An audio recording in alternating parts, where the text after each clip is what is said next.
Namaste, my friends. Um, just want to do a couple updates for yesterday. I did yoga twice, so I'm gonna just update that. I forgot to make the video yesterday and today.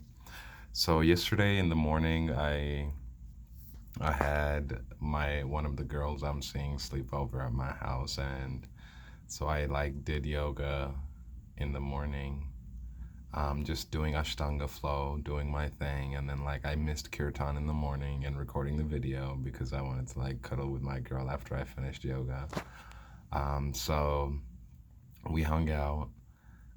So like during this session, I was just like remembering it's like I'm getting stronger and I'm starting to understand myself some more in my body and what I need and to like go faster and like I'm equipping myself to have this dedication. Actually, I think I made yesterday's video in the morning. Okay, I'm going to talk about the evening yoga because that's the video I didn't make it for. So in the evening, I went back to my girl's house last night, and then we did a gentle flow yoga with some what's that sleeping yoga or like dreaming consciousness. Anyway, it's a yoga. It's like meditation, and you're like in shavasana, and they go through like a guided meditation. It's like sleeping yoga. I don't know. I forgot what the name was. Anyway, it was like during that gentle flow in the beginning with the asanas, I felt like I'm really being connected, and just doing it with my girl, I noticed that it was like there is a big difference when you're in a group. Like when I'm doing it with people, I'm less likely to be distracted. Like my mind is more focused. And I'm just like coming back to that aspect. And this might be because like I've trained myself to like have that high expectation or whatever when I'm with people and to like really focus and do it. Whereas like when I'm by myself, I'm a little bit more loose. And yeah, so it's like I think I just have to be more serious when I practice alone. I don't think it's definitely like something that's just excluded to being in a group, like just being super focused on the breath and being at one with it. And then during the sleeping yoga, I was, we were going through a guided meditation and, heart chakra and connecting it to like all the corners of our bodies. Yeah, I liked it, but not that much because I don't know, I was very distracted and it was like it didn't have a smooth connectivity that I'm usually used to. So like when I do Vipassana and I'm doing a body scan, I'm scanning like every inch of my body and it's like just one smooth motion going everywhere. But this one, it was like disjointed where it's like, okay, focus on this point and focus here, and then like skip all this area and focus on this point, and then like skip this area. And it didn't have that entire body engagement. It was good enough for like the purposes. And it's totally like I could see the benefits and feel the benefits and see how I got taken into a depth and connectivity with my mind and into my consciousness and being in like an expanded awareness, which is totally like, up to people if they want to be living in an expanded consciousness.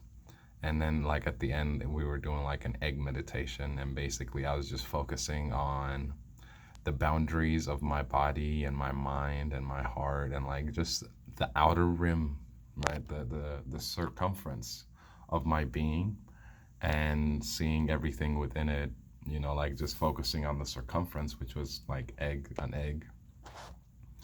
And then that was pretty cool. It allowed me to like dissipate energy and I guess focus it.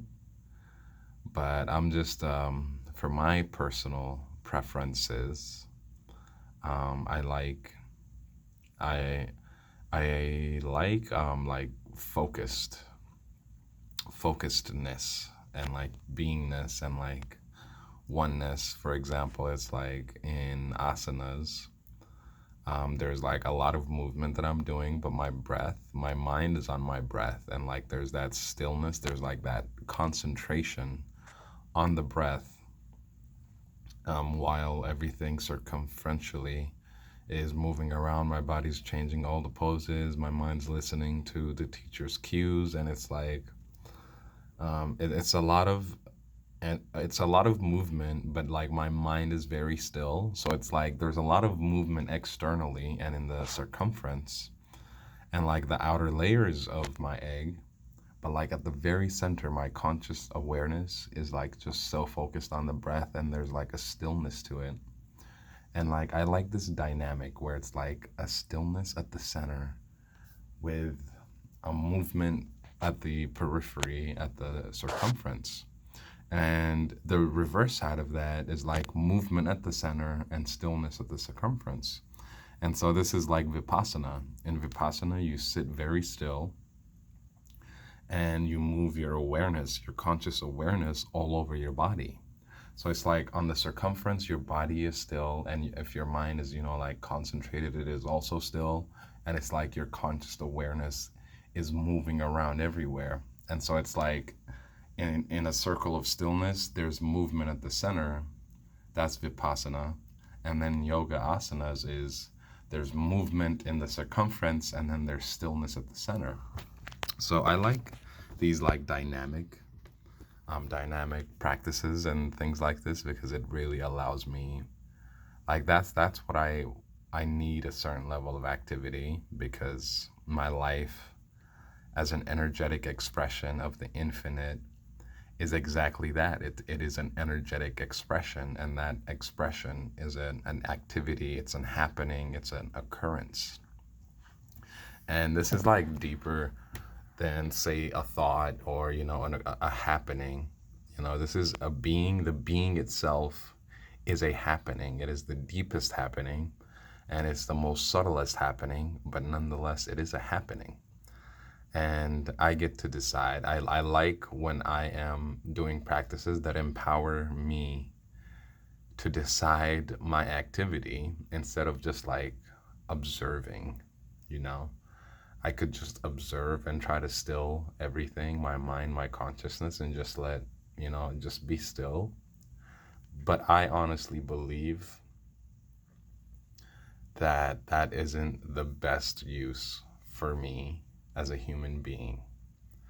And being a human being, we're at a fundamental level, we are an expression of reality, you know, an expression. We are a happening, an occurrence, a a happening of reality. And so I believe that I am meant to be what I was meant to be, an occurrence, a happening, an activity. And to do that activity consciously and intentfully and with purpose and with my, like, how I was designed to be by reality. I don't really believe in wiping or like silencing my happening and just allowing reality to happen. And that's what a lot of like, it's very complicated, but stillness is important in the sense that when you are still, you have control, but only to that extent is stillness necessary. Like if you do not have control over your mind or your body or like your emotions, if you don't have control, then stillness is the best fucking thing. It is like that is what will transform your consciousness, your awareness, your ego. That's what will transform. But once you gain control over the mind, the emotions, the body, the heart, like once you are a master of the tools, then stillness doesn't serve a purpose.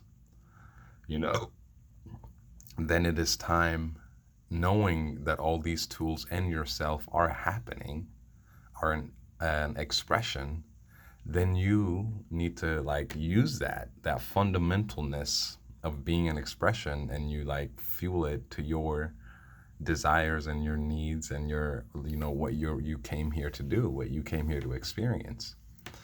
And so it's like this activity, stillness is good up to the point that you gain mastery.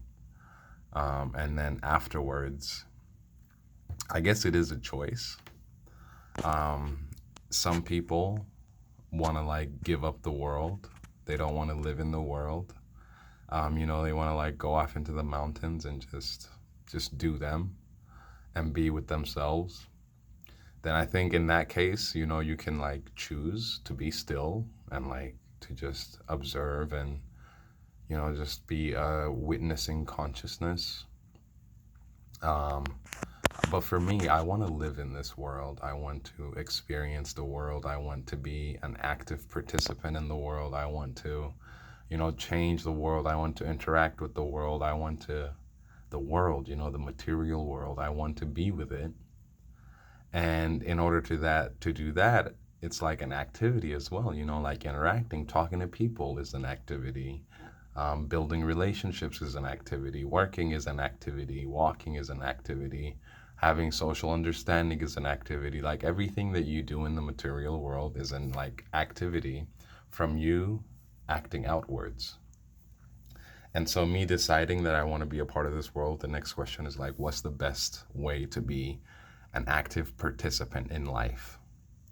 Which is, this is where it converges. If you want to not be an active participant, and you just want to, like really just be a super spiritual person, and that's like all that matters to you, and you don't care about the, material world, and you just want to like be a monk and stuff, it's totally like an amazing decision. But then coming to, like engaging with the world and being active, you, I find that it really helps me when I have conscious practices, spiritual practices that are active based and that are about creating and engaging and really like working and struggling and like, a really like hard active practice, because that is what will translate into the material world, what will translate into the outside world, the external world, and how I can best utilize my internal practices in order to like make myself a better participant in the world, a better person in the world. So it's just and then if people like do the reverse after mastery, well, during mastery it's really complicated. So it's like if you do stillness practices and like observational practices and just like receiving practices, you will bring those qualities into the external world. And if those qualities aren't what you are looking for in the external world, then you're going to blame the practice and say, like some people say they are antisocial or they become less social after they do certain types of meditations, because it's like you just become like an observer and you're just like a watcher, and you're just not really like being super active in the meditation. And so when you like go outside and, for example, you're talking to somebody, it's like you have that quality of just observing the talking and like just, not judging it and just letting it go. And then you just end up having nothing to say because, you're just observing, and that's like the qualities that you're building. And then it's like you might think, man, I used to be more social before I meditated. It was like I was more engaged with conversations. Now I think like too much about the meaning and like just, you become more introverted. And then if you were to do that and that's not what you wanted, if you wanted to be more social, you wanted to be more engaged, then it's like it's going to become a deterrent because your practice is going against what you want in the external world. And then it's like, let's say you're doing work and then you're like just observing the work and you like get so engaged or not engaged, you're just like observing it and you're like, what's the point of this? Why am I doing this? Like you become like more a deep thinker, and it could also like hamper your work if it's not like fulfilling your purpose and things. So it's like it's this balance. And you also need this though when you're like in the beginning, because your mind is out of control and That stillness is like what brings the mind under control. Um, and so it's like it's a double-edged sword. So it just depends on what you want, and you should understand that what you're getting and what's happening, and there's phases. And then you should understand the options. So in the beginning, definitely like practice stillness and activity, engaging practices, active practices. And then, yeah, just decide what you want. Just decide what you want. You want to be more active, more engaged, more, what qualities do you want in life? And then look for the practices that promote those qualities and that conscious experience. And then on the flip side, um, actually, there is no flip side. Just don't confuse the practice you're doing with the results that it's going to bring, and don't let it become a deterrent to practices if you haven't like researched and thought about what you're going to get. So that was just a little talk about, activeness and why I prefer activeness now, because like my mind's under control. It like listens to what I say, what I command, and what I intend. And my body, I'm like within its limits. My body too. Like I've been doing yoga. It's like generally, yeah, pretty expressive of myself. I don't like tense up. My body doesn't, get tensely emotional or it's stressed or anything like that, because it's, I'm chilling. And then so knowing this, like now that it's under my control and knowing that I've decided to be an active participant in life, I am engaging with the world and just doing what I got to do, and then the practices I have support that, and that's who I am. All right, namaste, my good friends.